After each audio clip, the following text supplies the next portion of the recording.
All right, Jeremy, we are back. Just going to discuss some of the things from Sunday. Like I said, we're going to try to do this from time to time, put this out there on our socials and videos and all that stuff. But got David back with us today. And so Sunday, we talked about the idea of, it's obviously in the Beatitudes, of being persecuted for facing opposition for doing what Jesus is asking you to. And I think it's a hard thing to talk about, because a couple of things that I brought up that, and I hope people understood what I was trying to say, is like, we live in a culture where everybody gets offended really, really easily. And I think part of that is sometimes culturally, and obviously there's like culture wars and stuff going on. So I acknowledge all that stuff is real. Right. But sometimes there's this temptation to think that we're being persecuted just because someone disagrees with us, saying something you don't like, you don't like, or like, you posting something or sharing something or even saying something. Obviously, we have our convictions and beliefs about stuff. And so that belief that like, just because someone disagrees with me, that I'm being persecuted for that reason. For sure. And I think that's a distinction that, like, when we can talk more about that in a minute, that a lot of people, but I think one of the things, the reason I bring that up is not that those things don't happen, but more like when I study church history, and especially the first century church, like what those guys went through, and out through history, I gave some examples, but like there are people that have faced real persecution and still in this world today, real persecution for just doing the right thing, or if they believe Jesus is calling them to. Right. So, I think that's the hard part, but just want to talk through that and help people kind of understand that and see that. Yeah. And I mean, we're all sensitive, right? Like, we're all human beings. So, I mean, it's easy for us, especially when it comes, I've noticed, especially for me, speaking personally, when it comes to feeling persecuted, if I feel like anybody is attacking my faith, right, that immediately makes me on like the defensive run of like, whoa, who are you to attack my faith? Right. And then we feel this persecution when really it might just be somebody trying to call you out on something that you're doing, or trying to help you through something. But it's not always persecution. It's so simple for us to just feel persecuted about anything that somebody doesn't like about what we're doing, right? So yeah, for sure. And I think that like important piece of like, I'm always surprised where it's like people get up in arms about it. Like, I tried to give some verses, but there's many. But Jesus talks about like, they did it to me, so why would you think they do it to you? Right. So it's like, and Jesus, I think really, the times that people questioned him and challenged him, and obviously he did face persecution by being falsely arrested and eventually put on a cross. So I feel we can't really compare apples to apples there. But to me, it's more of that when you are persecuted, how you respond. Sure.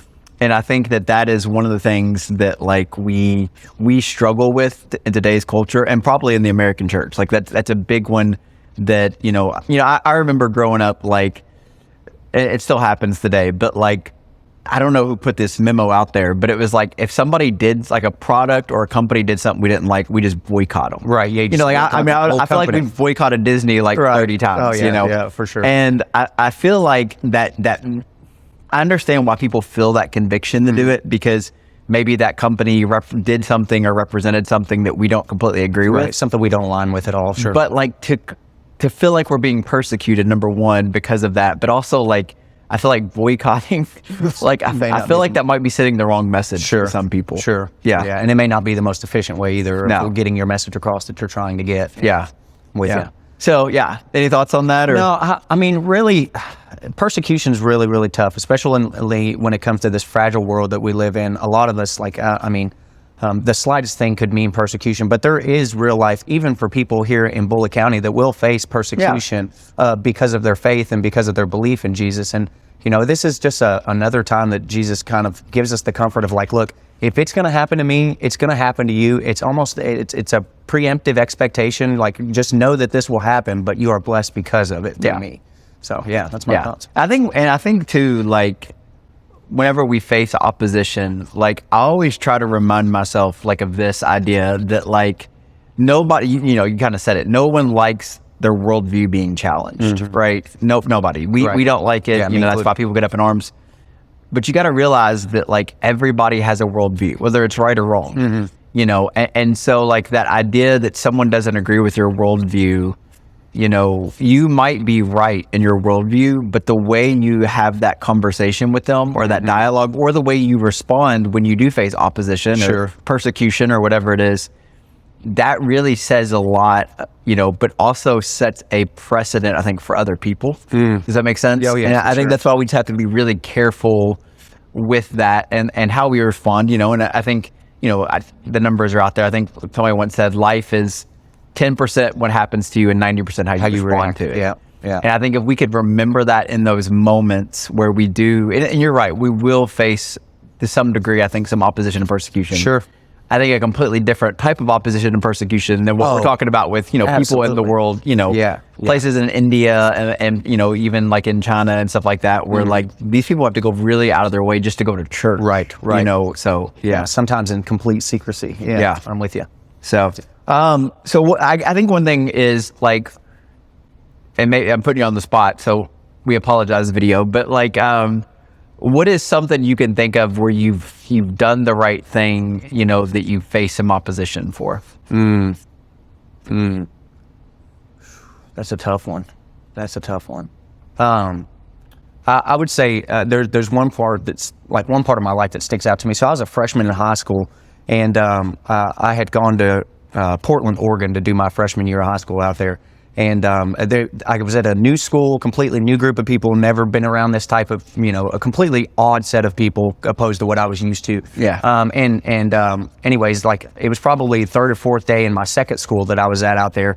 And there was a group of kids that weren't like necessarily picking on this dude, but I could tell that he was uncomfortable in the situation. So I kind of like grabbed him and like asked him if he wanted to come over and sit with me. And then it turns out that he had all this bad history of like wanting to fight people, and he had like pushed girls down and all this stuff. Like I thought I was doing the right thing, but then I got pushed all this opposition, and still to this day, like maybe it wasn't right for them to be handling it or talking to him the way that they were. I just saw somebody who I didn't like what was going on, and then realizing on the back end of like, well, there was some opposition there because he had done bad things, but that didn't make him a bad person. Maybe he had changed or gone through something different. Right.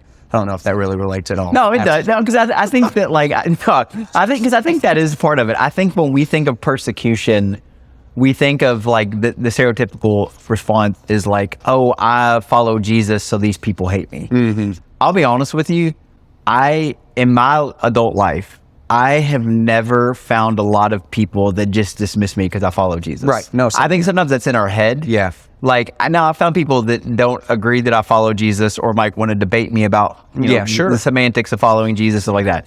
I don't know if I've ever had somebody in our context we find ourselves in. Now, there's other places in the world it's different. Sure, right. Where someone just hated me because I follow Jesus. Yeah. Or especially like as a pastor. Yeah. Like I have learned, I think sometimes the way I try to handle myself in the community, especially around places where I know not everybody agrees with me. Sure. But just being able to say things and be respectful, even though people disagree or different worldviews.